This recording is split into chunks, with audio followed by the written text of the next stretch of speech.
So yeah, good morning everyone. I have around 5 minutes, so I put my timer on and I keep it short and very serious. But as was already said, I'm Jelmer Wolde from DreamApply. DreamApply is a student application management system with recruitment functionalities. And I'm basically the one talking to universities to see if and how we can help them with DreamApply. And basically DreamApply covers the whole journey from the moment a student is interested in a university until the moment of enrollment. And before I will tell who we are and what we do, or more in detail, just a little bit of a background, because you all might know that a student, for example, if he or she wants to apply somewhere, they always face issues with, for example, contacting the right admission officer, submitting documents, making payments, being updated about his or her application process. And at the same time, for the admission officer from the university, they see, for example, that they need to check the documents. Is the passport still valid? They need to send, for example, manual updates to the applicant about the process. So on different sides are several, let's say, frustration points. And that's why DreamApply 10 years ago or 11 years ago in Estonia started with the philosophy to smoothen that whole process for both the applicant and the university. And by now, we are partnering with more than 300 universities in 40 countries. And the system can be used for both domestic students, international students, scholarships, and exchange students. And the good thing is that what we see in reality is that an average of 30% increase of the number of applications at universities once they start using the system, which is implemented in around 4 weeks. And of course, very important for the university staff, is that the amount of manual work is reduced with around 60%. So it means basically more efficient and you can focus on more relevant work and tasks. And the system, or the platform, let's say, is processing now per year more than 500,000 applications. And one of the stronger points of the system is that we are partnering with universities with, let's say, 100 applications per year, up to 100,000 submitted applications per year, and everything in between. So basically, the system can be seen as a tailor-made suit in the sense that the university, for example, if they're strong with marketing activities, they can start using the marketing tool. Another university, for example, might process and manage scholarships. We have the scholarship management functionality. If you are, for example, dealing with agencies to recruit applicants or students, we have an agency tool in place. And the system is basically built like a modular system, like a Lego house. So you can have your standard system, and on top of that, you can click all sort of extra functionalities that you find important and that you want to use. So it's created based on your wishes and needs. And that's why we fit into also very small budgets up to, let's say, larger budgets. And if you, for example, use MailChimp for your marketing campaigns, or you use Flywire or PayPal for collecting payments, maybe Salesforce as your CRM system, we have integrations available in the system, so everything can be connected to your current system that you use with DreamApply. And because of the Zapier integration as well, what you see on the left side on top, Zapier, that integration allows the system to be connected to more than 50,000 applications to smoothen and make your whole process more efficient. Application process. Some partners, as I said, we are partnering from Sweden to South Africa, from Brazil to Japan, and everything in between. But in Germany, for example, with SRH and Technical University Berlin. So if you have already contact with them, maybe reach out to ask for their experience if it is something interesting. But maybe more important, the phrase I learned, and then my time is more or less over. The phrase I learned on Tuesday, I believe it was like, if you want to move mountains tomorrow, you need to start lifting stones today. I think, we talk a lot about digitalization and internationalization. So if you feel that this is something interesting for you or for your university and you would like to learn more about it, This is my name and my contact detail. So feel free to reach out, and always happy to have a virtual coffee to tell more. And I will give the floor now to my colleague, who will continue about innovation in education. So thank you very much for your attention from my part. And I probably need help with switching the slides. So, I'm really honored to be here. It's been a really fun few days in Berlin. My name is Märt. I'm a co-founder of DreamApply. And education innovation has been in my heart or my love the last 19-20 years or so. And during this time, quite a few initiatives have been started, DreamApply being one of them. But I will talk a few words about N8, which is an association of innovators in the Northern Europe, and including Nordic and Baltic countries. And it brings together around 200 innovators in education. The reason we started this organization was that we saw that people that have ideas of how to make something better in education very often are sitting in their dark rooms alone and innovating education. And of course, this is not a very practical thing to do if you want to make something better in the world. So we started to invite friends over, and suddenly it became 200 people, and mostly they are startup founders, a few academic people as well. Wow. Slides have been changing a little bit with the download. So this is just a little bit from the background where I'm coming from. Who has been to Estonia? Just curious. We have a few people actually. Cool. So you might have not felt at all the amazing amount of all sorts of public services that are available digitally. But the reality is that about 99% of all public services in Estonia are available digitally. And as a citizen, I can say it's super convenient. I can go to my countryside house, have sauna, log into the government services, do my thing there with 5 minutes, and it's done, and I can go back to sauna. No problem. So it consists of about 3,000 different public services. And the services are usually pretty good quality, easily accessible. We are using a thing called digital identity to enter this. It's also available as a plastic card who wants to see afterwards. And especially for Americans, to mention that doing taxes takes about 3 minutes.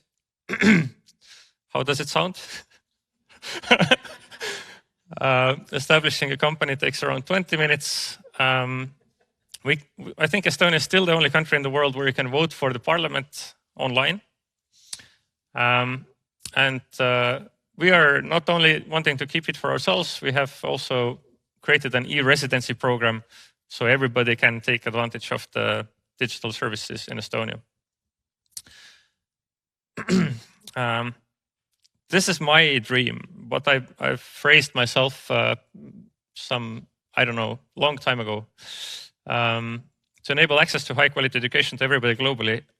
I know that there is quite a few people in this room that have exactly the same dream.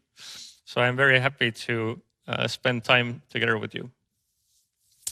But I was thinking when I was preparing this presentation, it's always fun to prepare presentations for this kind of audience, because you have no idea what's the level of knowledge that is in the room. And then I was thinking that maybe let's start with the why. Why do we talk about innovation of education at all? And I find that it's pretty nice to have a look at what's happening around us in the job market. This is European statistics. About 50% of people will be replaced by automatization by 2030. And this is happening as we speak every day. All of us have family or friends who have already been in this situation.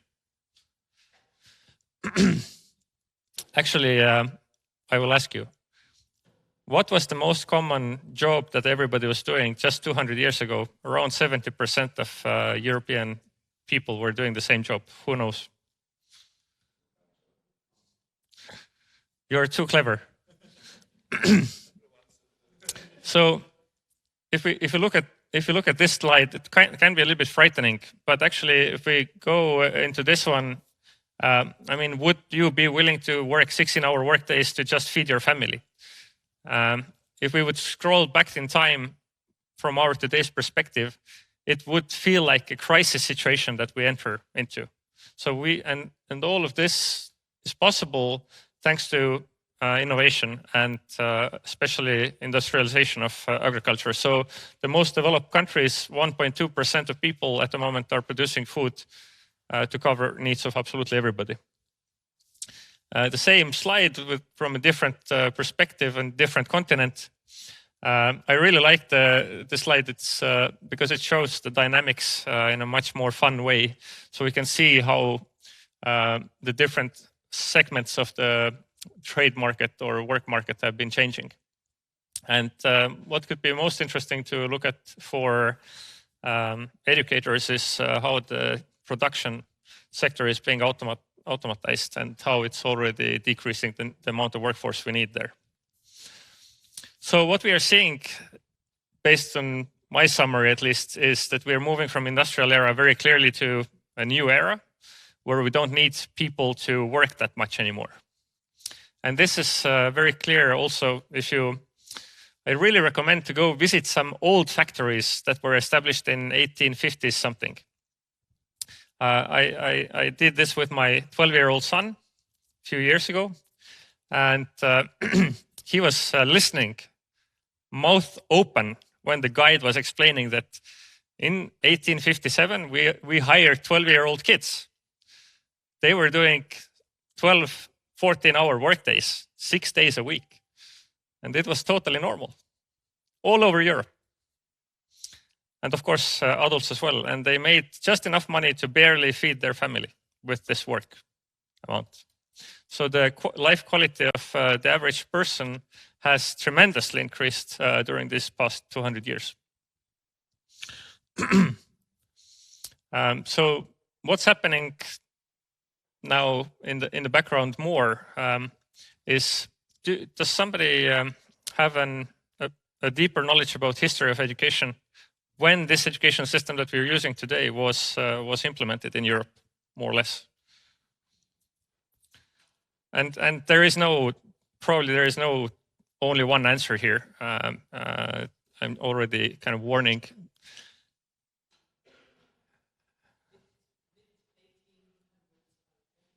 Precisely. We have really well informed people in the audience, as I noticed before. So, and I like this slide because it's showing exactly what was happening in the industrial space in this time. So we made this public education system available to serve Industry 2.0 situation.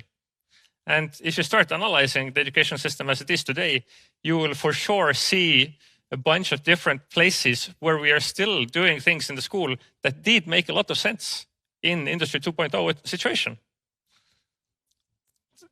School bell, for example.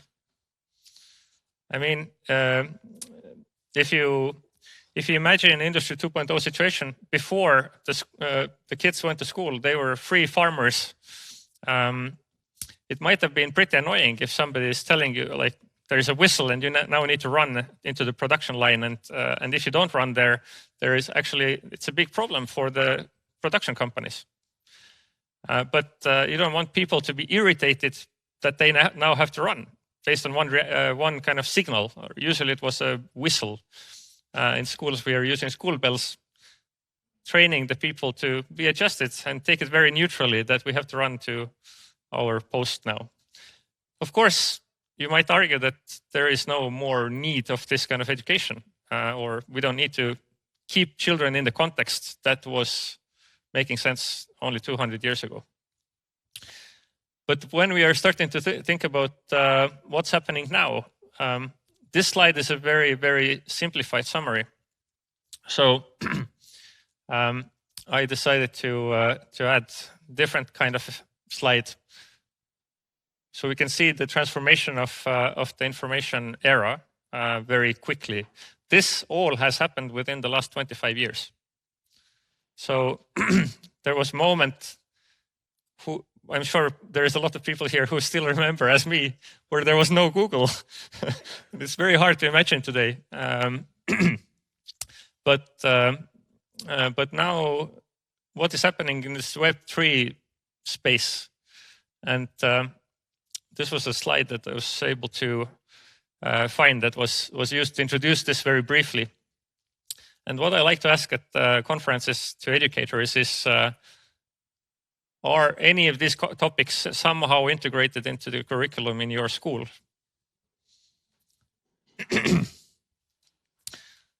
And you know what the answer is? Well, we can ask from you. Most of you are from universities. So, of course, in university level, it's the situation is a bit better. But in general education, up to 12th grade, there is almost nothing about these topics in any level of curriculum. And this is the world that the school leavers should feel convenient with when they step out of the school.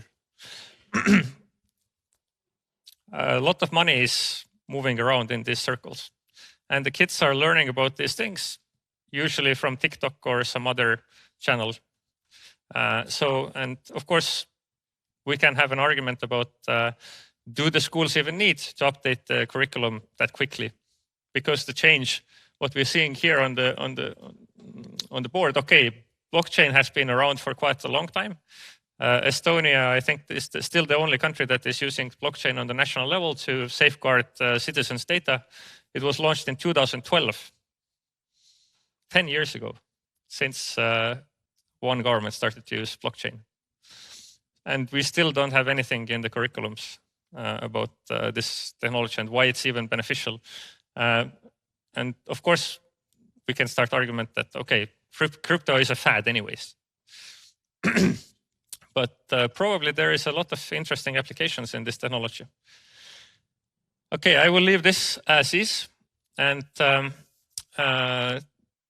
another interesting aspect is there is a bunch of different big organizations that are doing research on, or reports at least, what are the critical life skills, let's say, to be successful or content as a human being when you step out the door of the school. And this is the World Economic Forum's one. I think I like to use this one because they do a very good job at making things simple. I've also looked through the World Bank's one, which was also very good, but they offered 64 different skill sets that should be obtained during the education system. But very simple things like self-management makes a lot of sense. If I am not understanding myself, who I am, what I like in life, how should I be able to work successfully together with other people? So this is just something that I hope educators are thinking about. How can we make sure that we have these things integrated into our learning programs and methodologies that we're using? What is innovation? I'm finally getting to the point of this presentation. Who has a feeling that you'd like to share your thought? Again, there is many right answers here, in my opinion. What is innovation for you? I'm looking at people that I'm hoping to answer. Making something new?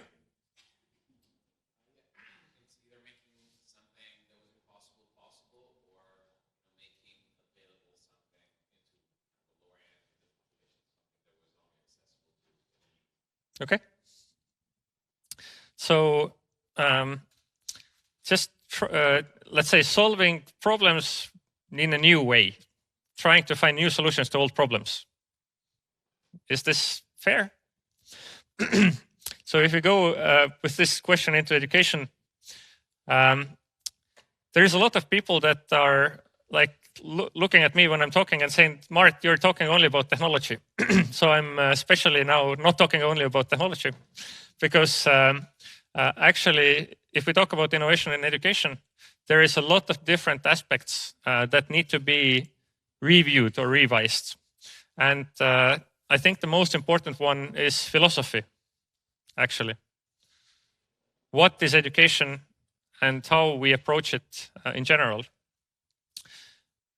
Secondly, methodology. A lot of people, citizens, voters for parliament have never thought about methodology in their life. They can see that there is a school building, and school building is looking good, and there is electricity in the school building, there is warmth maybe. So this is what an average voter understands pretty easily. But what exactly the teachers are doing in the classroom, and like maybe they understand a little bit of the content, but methodology is usually not understood. And I'm arguing that this is the reason why methodology often is also not seen as a high priority in funding. So universities, for example, that are doing education methodology research are often finding it difficult to get grants for this work. And of course, technology is important, but the role of technology is it's just a tool. Technology can help us to organize our work better as educators or as learners as well. Just to give a very brief look at the philosophy, this is just copied from the Wikipedia, by the way. Classical education philosophy. I think almost nobody is using this philosophy to educate kids nowadays. We are mostly using essentialism in the Western world as a philosophy for education. And another like totally different side of the philosophies is democratic education, where we are inviting students to think together with us how their education should look like. And my gut feeling is that there is a lot to learn for the 21st century education from the democratic school of thinkers in education.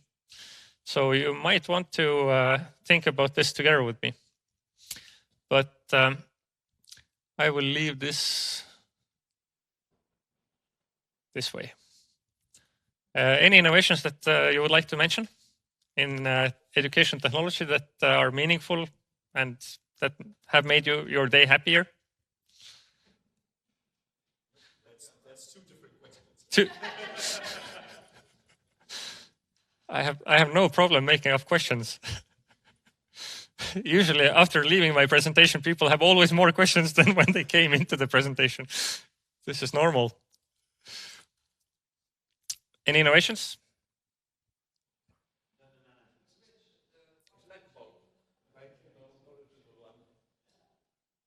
Perfect. We have no problem with coming up with innovations. My favorite innovation that has probably had the biggest impact in education throughout history of time. This is the printing press, just in case it's not familiar. And it's a very simple innovation by Gutenberg. He just used two very simple technologies, the printing plate and the wine press, to start making books in a more effective way. Before this invention, mostly the books were handwritten by monks.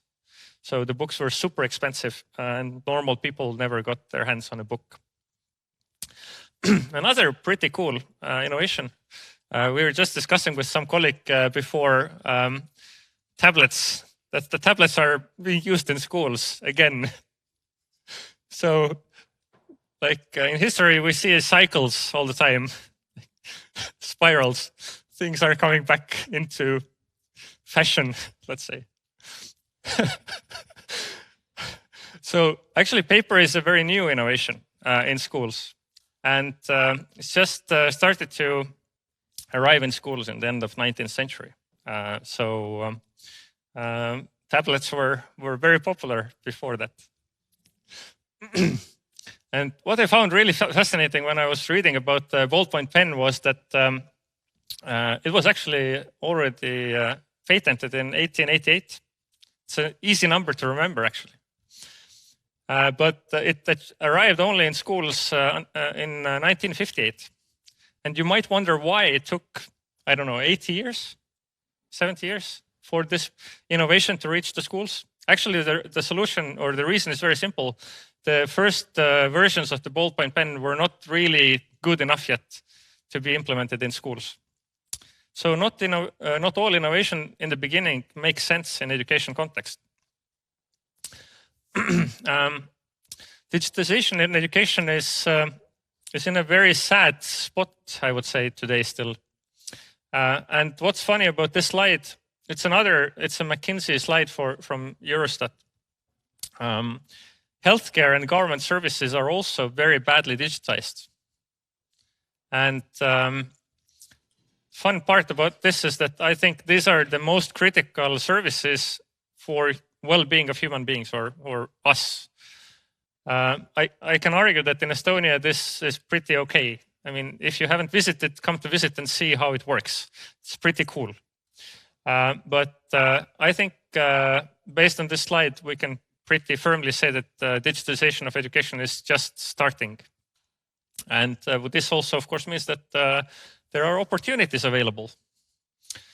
And as educators, I was actually really enjoying the previous presentation because I didn't expect that Germany is going to be so advanced in its adoption of digital opportunities in education. I mean, no offense, but I think everybody is on the same page with me. So adapted digital learning environments are probably going to be keyword in the coming, let's say, decade. And why is this so important? My older son is hyperactive. So unfortunately, I mean, Estonian education system, according to PISA rankings, is #1 in Europe now, or in the Western world. So we supposedly have a very good education system. But the suffering that I've seen in the eyes of this young man, now he's 16, since the first days of school has been, honestly, as a parent, it's been depressing. And of course, a friend of mine, when he found out that my son is ADHD, he called me and said, "Märt, but you needed extra motivation to kick this education system a little bit further." So he's been kind of my biggest teacher, to be very frank. Reading up research on ADHD, it's becoming very clear that these kids actually have absolutely no problem being enthusiastic and learning effectively. But the problem is that the way that we want to teach children is not suitable for these children. So, and I tried myself to use active learning methods at home to teach him. This guy was not, I mean, the first thing that we did was we built a balloon blowing machine. It was very simple. Just you put together some vinegar and soda, put the balloon on the top, and it blows up the balloon. And this guy was so excited about this lesson. I wanted to go lay down on my couch, but he was like, "No, now you have to do something more. I want to do more stuff." So if we look at different needs of learners, there is actually around 11% of dyslexic learners. Most of the dyslexic learners never find out that they're dyslexic. And for the teacher, they might just look a bit slower or maybe a little bit less clever, if to put it nicely. But if we talk about the more interesting cases, of course, people that cannot see very well, very specific group. people that cannot hear. So they're all very easy to understand that they need special learning opportunities. Now, I invite you to imagine together with me that if we would have Lego blocks, or education would be consisting like from Lego blocks. Who has played with Lego blocks, by the way? Good. There is nobody here. Who has seen 3 to 5 year old baby, like child, play with Lego blocks? All right. Everybody has more or less seen. I have looked at this with fascination, actually. 3-year-old kids can fully, independently, autonomously decide what they want to build out of Lego blocks. And in addition to deciding what they want to build, they can also come up with, they can also achieve their goal in building things, what they want to build. So why not to start discussing about education as a pile of Lego blocks that we can combine together in a way that is meaningful for us as learners. And we just have to find the best Lego blocks and combine them together in a way that is helping us to achieve our learning goals. Does it make sense? For one person, it does. Perfect. So if we can agree here, that it does make sense, then the question is, okay, how do we get these Lego blocks? And I've been looking around for about 20 years how we innovate education, and I would define it this way, that the best way to innovate education, as with many other innovations, is to have startups that are specially set up to solve a certain challenge in education. And a startup in education I would define as a small group of enthusiasts. Usually these people are really amazing people to talk to. They are so passionate. I mean, I really advise, if you haven't been supporting a startup founder before, try to do this. I mean, it gives your own life a boost to do it. And what's important to teach these people that have an idea of how to make education better is 2 principles: scalability and sustainability. Scalability means that it's okay to start from one learner or one classroom to develop a better way of or learning or teaching something. But we should have the idea in the back of our neck that if we come up with a good solution, our colleague from the neighboring school might also want to use it, and they should be able to do it easily and conveniently. And maybe a colleague from the other side of the world might also need our solution, and they also should be able to use it conveniently. And the second principle is sustainability. A colleague from mine from the Ministry of Education in Estonia once mentioned that it doesn't make sense to hand out grant funding in education development, because most likely a result of this is just to have another tombstone in the graveyard of projects. So not my words. But I think it summarizes very well what I have seen as well happening. So sustainability means that at one moment we should start making enough of an income with our innovation that we are able to pay fair salaries to the team members that we need to have this high quality service offered in education system. Does this make sense? All right, so startups are the possibility here. And I will just give very quick introduction to a few examples of real life. Do we have sound?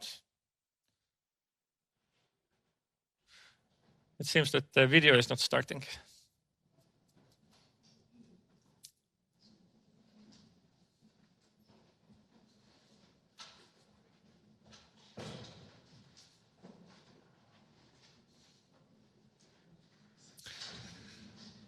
Always need to double check all technology things.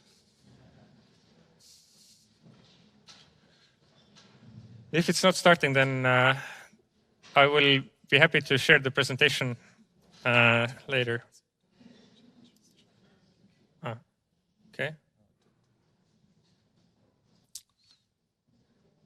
let's leave it.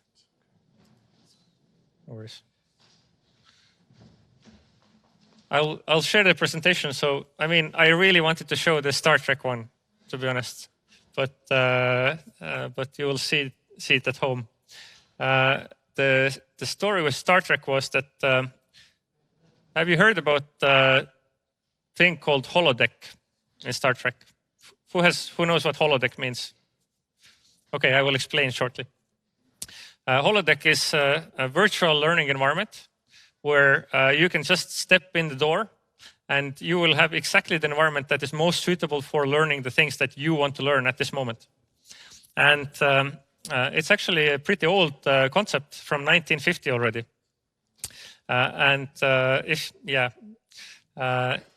If you are a teacher and you have basically two opportunities to teach something, if you can choose, if you enter with your group of learners into the virtual learning environment where you can see the, let's say, Amazon jungle, and you can see all the bugs and the frogs and the trees, and you have the sound, or you can read from a book about Amazon jungle. What could be more meaningful as an environment to learn from? I believe everybody agrees that it's pretty easy to imagine things this way. So my hypothesis is that if we continue pushing for adaptive learning environments, we see up to 10 times higher quality of learning experience for the learners, based on my own personal experience. So I'm more than happy to have an argument around this. And up to 2,000 times lower cost for learning outcome. It's possible compared to what it is today in many contexts. I mean, this should sound frightening for education institutions.